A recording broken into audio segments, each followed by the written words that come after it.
All right, so my project is well underway. I've got 2 posts installed, and that's always your first step.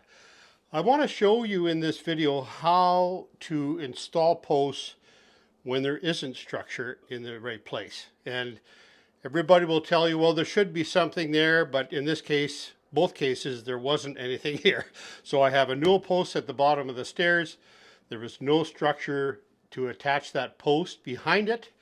And also that post there, I used a Newel Fast or Fas-N-Fast fastener to screw that post down into some structure that I had to add underneath the floor. So this should be helpful for you.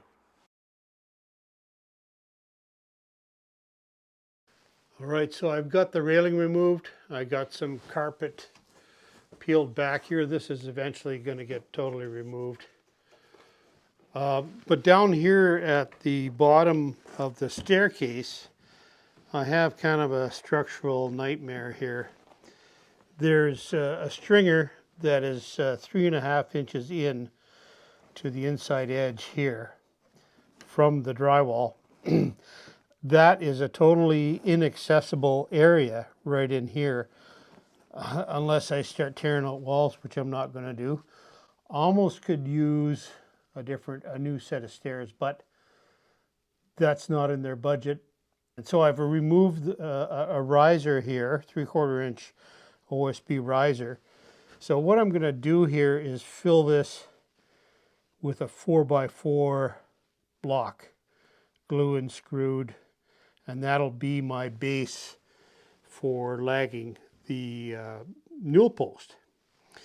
Underneath the floor, there's a joist up to this line this way, and again, this is hollow. So I don't really have a place where I can drop a post. So what I'm going to do, I've cut a piece of 4x4 to the right height, but because this stair stringer is at kind of a offset angle, I have to cut this block off, and I'm going to do it on my bandsaw at the shop because I have to cut about a 5/16 off the top down to nothing. Put that in there with some glue and screws, let it set, and then I can lag my newel post onto this. And I'm sure it'll be really solid when it's all done.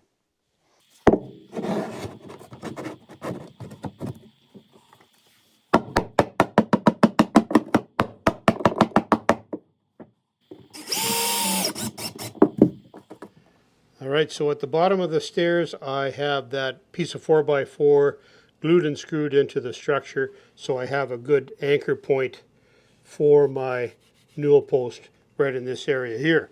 I'm going to put the newel post flush to the edge of the structure. All right, so I've cut my post to length. It's overall 49 inches. There's a 9-inch rake on the staircase that I've established already, and I have other videos on how to establish the rake of the stairs, but in other words, that's the imaginary line of the stair treads where they meet the newel post. So I'm going to attach it here. I've got a number of drills all ready to go to drill the holes for the lags. I'm going to use 6-inch GRKs. And I'll call this segment here, Give DeWalt a Chance.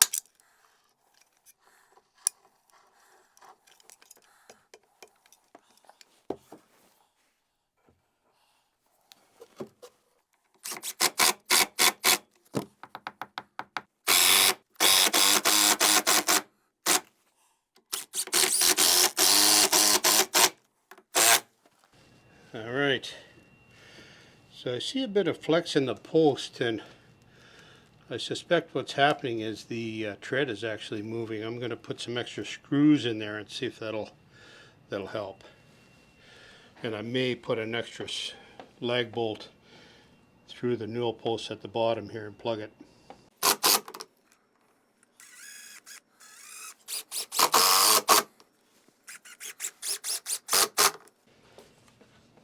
Alright, so that's stiffened it up really well.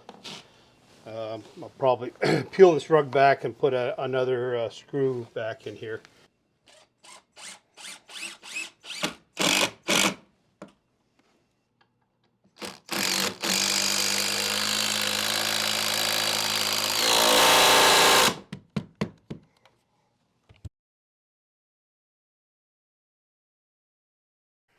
Alright, so for this top post, I'm going to use a Fas-N-Fast, or another name for it is Newel Fast. And I'll leave a link for that company in the description. And I also have a video on how to attach a newel post using a Fas-N-Fast fitting. Now, the reason I'm going to go with that is because I've got this blocking that I attached into the structure. Below this is a duct, and it's really hard to work in there. If I was to use a rod, it would probably come right on this joint, which I don't want. So I can thread this post in using a Fas-N-Fast. And what I've done is I've checked the plumb. The plumb is good. I've already checked that both ways. It's decent. And this is a square cut post. I've marked the center where I'm going to drill a 3/4 hole, and then I'm going to attach one of these discs on the floor, and the other one will go in a recess in the bottom of the post. And I'll show you that process. I got a bunch of 3.5-inch screws. That's what they call for the application. And yeah, we're good to go.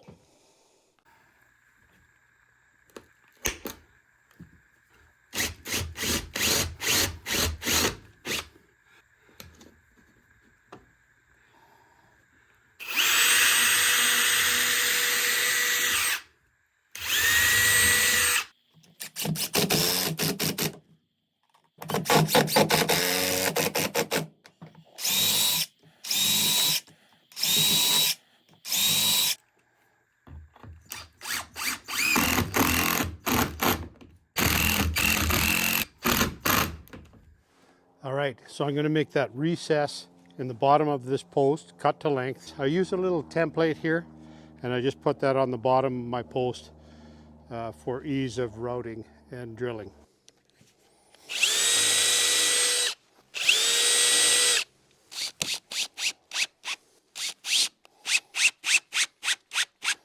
Okay.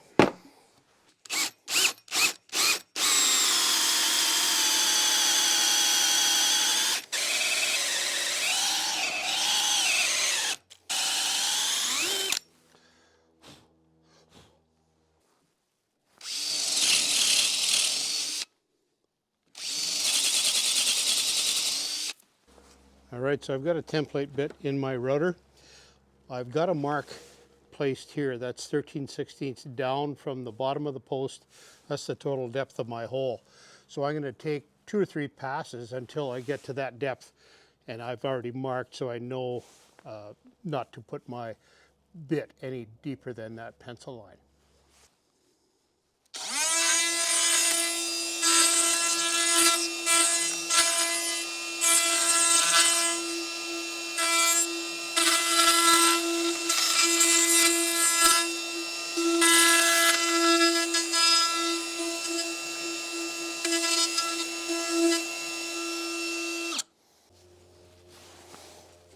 All right, so now I'm going to make my final pass here. Right like that.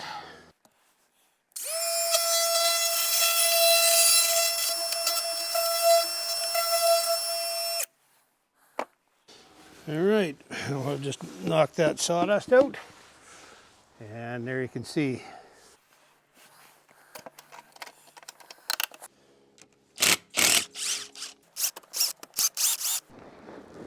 So I've got a bit of a void here in the middle. And what I'm going to do is I'm going to route the hole actually a little bit deeper than necessary. And then I'll just trim the post off a little bit. I've got a little extra length here anyway.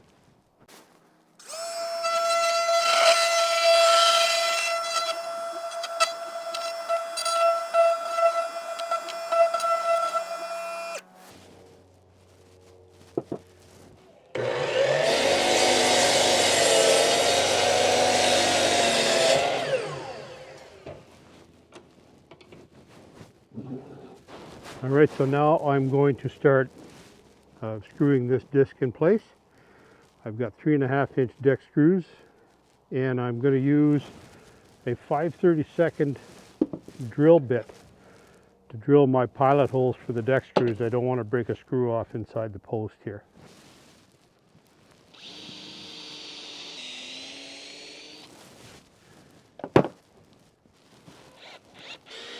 I like to back the screw off a little bit just to get a couple of screws started so it's perfectly centered.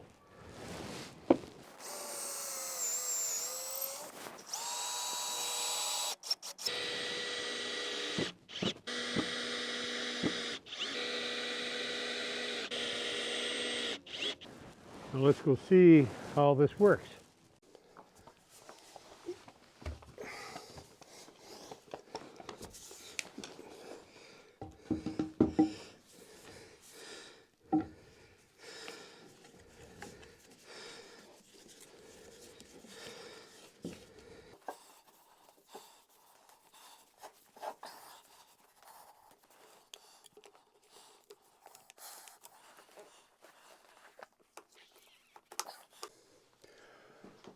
All right, so the post is quite a bit off this way.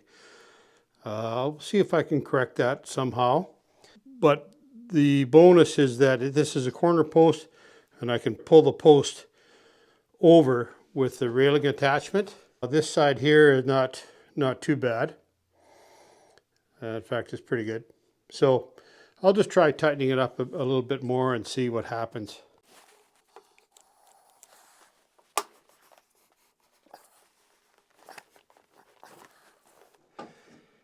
All right, so I gave that post a couple more turns, and I would say this is acceptable because I can push this over 1/8 of an inch or so when I do my balcony rail. And same thing here, when I do my rake rail, I can make up for that little marginal difference. Now, if you are OCD, this might bother you, but I know from experience that I can move these posts, especially corner posts.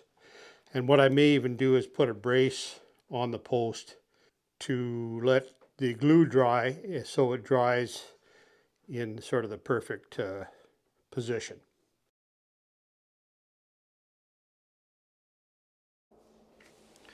All right, so this Newel post at the bottom of the staircase is securely installed with 3 lag bolts.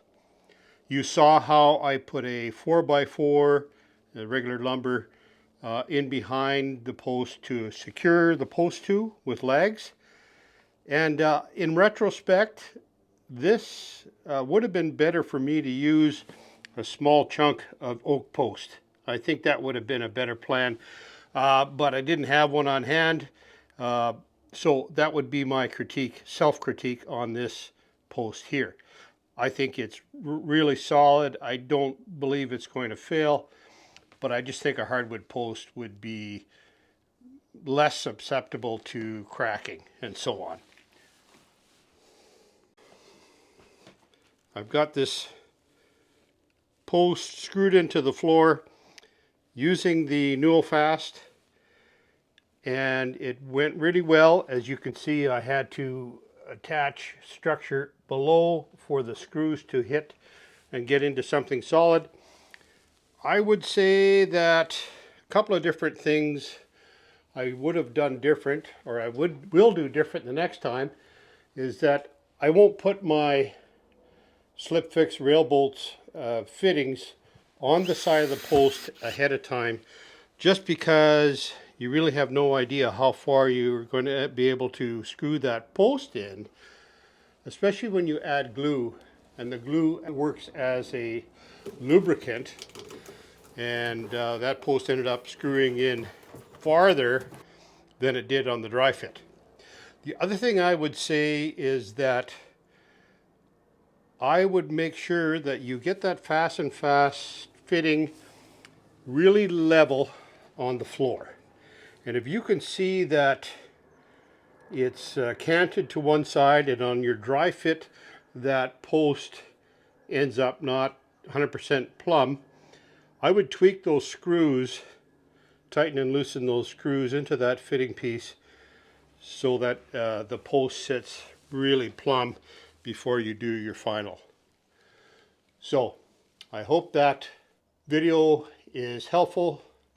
Please subscribe, share with a friend who does this kind of work, and leave a comment. Let me know what you think, and we'll see you on the next video.